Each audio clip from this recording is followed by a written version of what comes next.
Holy shit! Holy shit! Holy shit! Alright guys, Tommy, oh my fuck, was that the best WrestleMania ever? Seth fucking Rollins cashing in at the end to top off one of the greatest WrestleManias ever. This is my review of WrestleMania 31. Smash the likes if you think this was one of the best WrestleManias ever. It was so fucking good.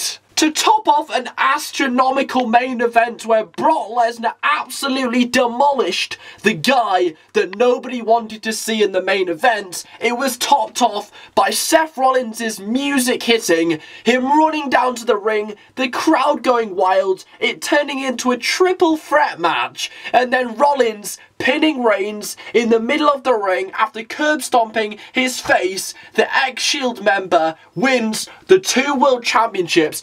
Oh my fucking god. I was marking out so much, I forgot my favourite Brock Lesnar had just lost the world titles. It was so fucking good. Rollins just runs away, steals the titles, and that is the best ending to WrestleMania ever. This is going to make an absolute star out of Seth Rollins if he wasn't one already. A perfect ending to a perfect year by Seth Rollins. Actually, can we call him Seth fucking Rollins? Because he just stole the fucking show. We've then got to move on to the other time he stole the show, and that was against Randy Orton. This is turning into Rollins Mania. His match against Randy Orton was fucking amazing. That was the second best match on the pay-per-view. It was so freaking good, and it ended with one of the greatest moments we have possibly ever seen in the WWE. Rollins going for a frigging curb stomp.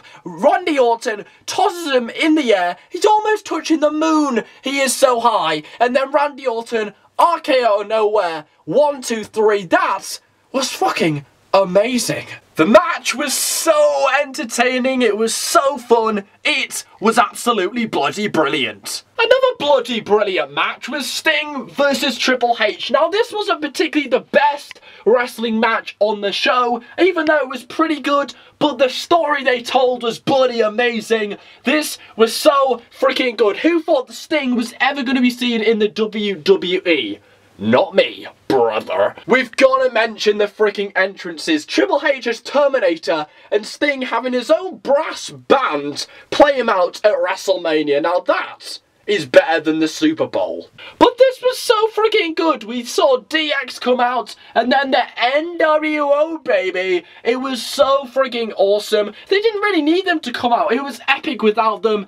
But even so, it just made it 100 times better if they didn't really need them anyway. But it was so freaking good. I loved it from start to finish. I think the best moment was when Sting used his bat to smash up Triple H's sledgehammer. That absolutely made the match for me. Yes, sadly, I am extremely surprised that Triple H got the win over Sting. I mean, this might be Sting's only match in the WWE. Maybe not, but for Triple H to beat Sting is a bit of a big disappointment. But to be honest, the match was good, and I honestly don't really care because the handshake at the end said it all. It was absolutely amazing. What was even more amazing than that was when The Rock came out to interrupt Triple H and Stephanie McMahon. But it went one better than that. The Rock came out, but then he got Ronda Rousey. This was even better. It was absolutely amazing. The person from UFC, the biggest woman in the UFC,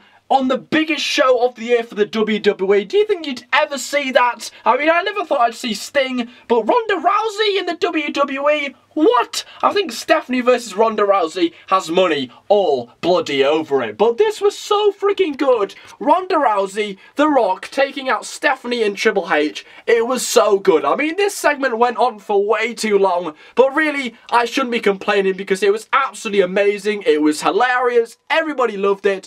It was absolutely bonkers. Now, I don't know if this is sort of like a prediction for WrestleMania 32 or a little bit of a glimpse of what we're going to see, but Triple H versus The Rock, that would be absolutely awesome, and I really want to see that. Now, what I don't want to see at WrestleMania 32 is The Undertaker.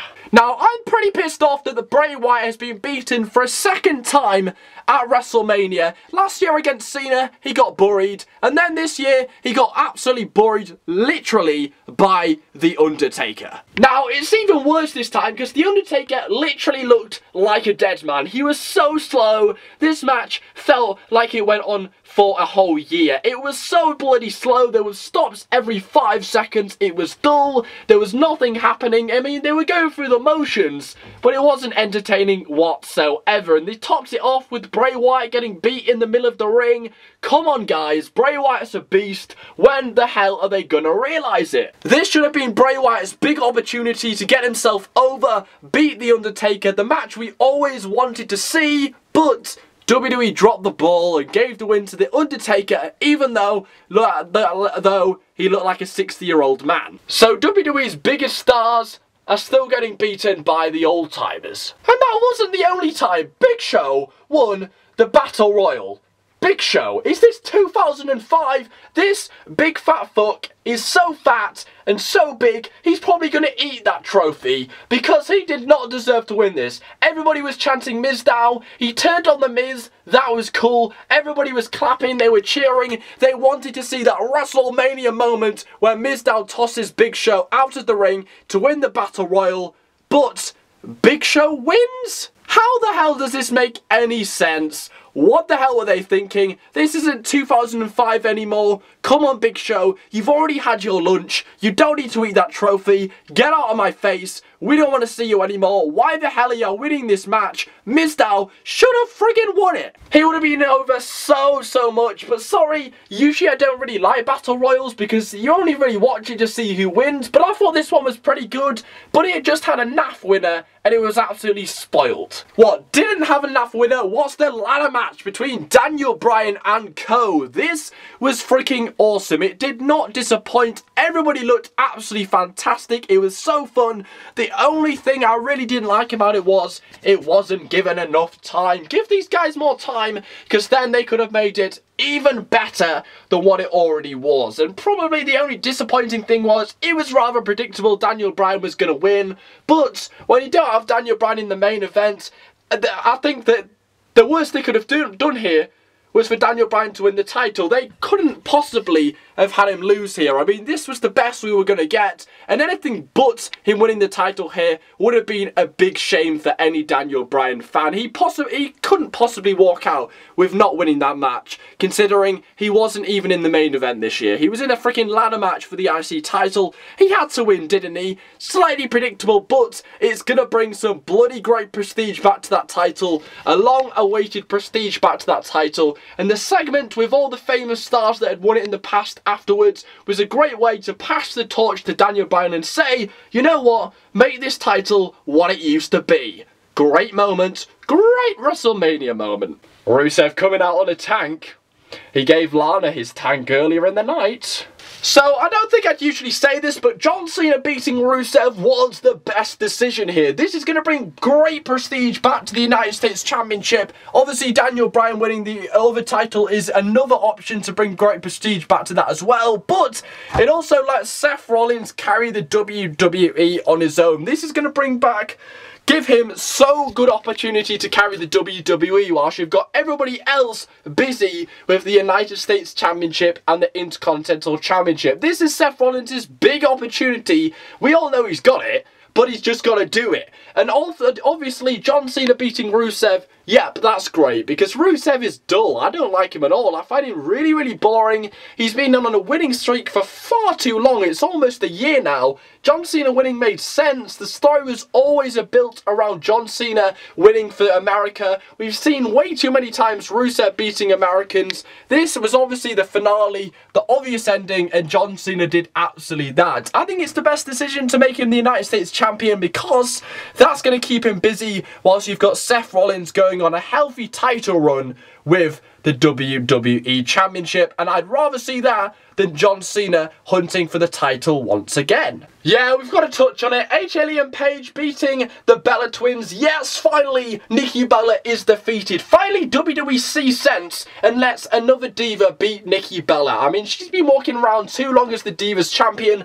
I have no idea why the Divas Championship wasn't on the show, but For some reason, it's just taken them, and they finally decided to not have Nikki Bella win on a pay-per-view, and finally, maybe we can get a new Divas champion sooner rather than later. The last and final thing we're going to talk about seems hours away now. It was the Tag Team Championship match between Tyson Kidd and Cesaro, Los Matadores, the Usos. So, I think, oh, and the New Day, yes, the New Day, and the crowd were chanting the New Day sucks, so they're not exactly getting over, are they? Anyway, this was the right decision. This is what everybody wanted to see. Tyson Kidd and Cesaro walking out. I thought this was a really good match. Everybody looked fantastic. Cesaro got a cheeky win at the end. A unique finish where he steals the tag off one of the Usos and steals the win. That was absolutely amazing. Everybody got involved. Naomi, Natalya, even that little El Torito, he got involved. Everybody looked good. So super duper fun. Everything looked amazing. There was spot fests after spot fests. There was a move where like literally everybody got suplexed at the same time, and then it finished off with a splash and Cesaro stealing the win. It was absolutely awesome. So guys, that was probably one of the best WrestleManias we have ever seen. 9 out of 10. Oh my god, I'm gonna go for 9.5 out of 10. It was so fucking good. Oh my god, what did you guys think? I absolutely loved it. Seth Rollins walking out as the champion. You couldn't have wrote it better yourselves. Thanks for watching, guys. Take care. Spike your hair.